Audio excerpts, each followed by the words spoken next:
Таразда жаңару күніне орай жасыл желек жердің көркі атты ағаш отырғызу акциясы өтті. Акция аясында Жамбыл облысының әкімі Ербол Қарашөкеев пен шаһар басшысы Бақытжан Орынбеков, сонымен қатар зиялы қауым өкілдері, қоғам белсенділері мен қала тұрғындары Қайрат Рысқұлбеков саябағында 600-ден астам тал көшетін отырғызды. Атадан мал қалғанша тал қалсын деген қағиданы берік ұстанған қазақ үшін тал отырғызу маңызды істердің бірі. Осындай айрықша игі іс Таразда да көрінісін тапты. 19 наурыз жаңару күніне орай ұйымдастырылған жасыл желек жердің көркі атты акциясы аясында Қайрат Рысқұлбеков саябағында тал егілді. Тал егу жұмыстарын жүргізіп жатырмыз. Бұл өзі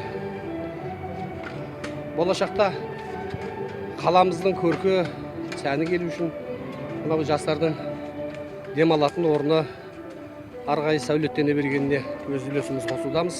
Бұндай іс-шаралар көбірек болғанын қалаймыз. Өте дұрыс бастама. Жылда осы жалғасын табады деп сенеміз.